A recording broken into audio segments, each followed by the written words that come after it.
उमर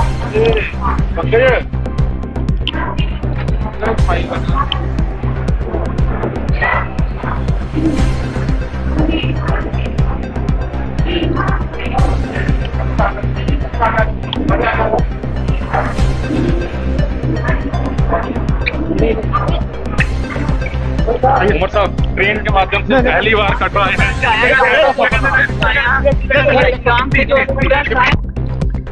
अमरनाथ यात्रा के लिए कितना है इसका? 3 चीज़ें पूछी आपने। पहले तो सफ़र बड़ा अच्छा रहा, ट्रेन बड़ा शानदार है और इन दिनों श्रीनगर से जम्मू या जम्मू से श्रीनगर अगर जल्दी आना हो काम के लिए तो इससे बेहतर कोई तरीका है नहीं। दूसरा, टूरिज़म पे इसका ज़रूर असर पड़ेगा, लेकिन डिमांड इतनी है कि शायद जो मैं सुन रहा हूँ अगले 1 महीने तक इस ट्रेन में टिकट मिलना जो है बहुत मुश्किल हो गया है। अब रेल मिनिस्टर अश्विनी जी से बात करके अब देखें अगर हम इस ट्रेन की फ्रीक्वेंसी बढ़ा सकें या इस ट्रेन में अगर हम कैरेजेस और बढ़ा सकें, क्योंकि डिमांड बहुत है। अब डिमांड को मीट करने के लिए जो है कुछ हमें इक़दाम उठाने होंगे। तीसरी बात आपने अमरनाथ यात्रा के हवाले से की। आज मैंने जम्मू में जो है गर्मियों को लेके जो हालात हैं उसका एक जायज़ा लिया, मीटिंग ली। डिविज़नल कमिश्नर और तमाम अफसर थे उसमें ख़ासकर अमरनाथ यात्रा और मुहर्रम के हवाले से मैंने अरेंजमेंट्स के बारे में पूछा और मैं अपनी जगह मुतमईन हूँ कि तमाम इंतज़ामात जो उठाने चाहिए हमारे तरफ से उनकी पूरी तैयारी हो गई है। अब हम यात्रियों का इंतज़ार कर रहे हैं और उम्मीद कर रहे हैं कि उनकी यात्रा जो है वो आरामदायक रहे। सर, जो इजराइल और जो ईरान का कॉन्फ्लिक्ट है उस पर स्टूडेंट्स को इवैक्यूएट भी करवाया जा रहा है, कश्मीर के कुछ स्टूडेंट्स को भी यहाँ पर लाया गया है, तो क्या ना, ये जैसे मैंने अपनी तकरीर में कहा, ये हमारी ज़िम्मेदारी है।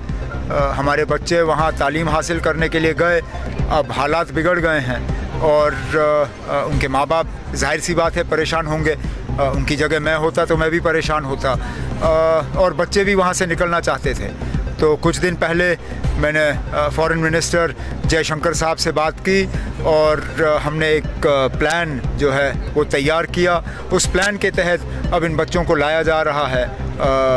जाहिर सी बात है कि कोई एयरपोर्ट वहाँ खुला नहीं है, पोर्ट सारे बंद हैं, तो इनको ओवरलैंड जो है आर्मीनिया से निकालने का जो है एक प्रोग्राम है।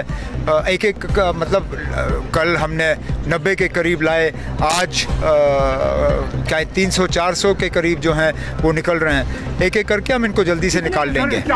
हमारे जहाँ जो हमने मालूम किया है लगभग कोई 1300 जो हैं जम्मू कश्मीर के हैं। कुल मिला के मुल्क के शायद जो कोई 6000-8000 के दरमियान है।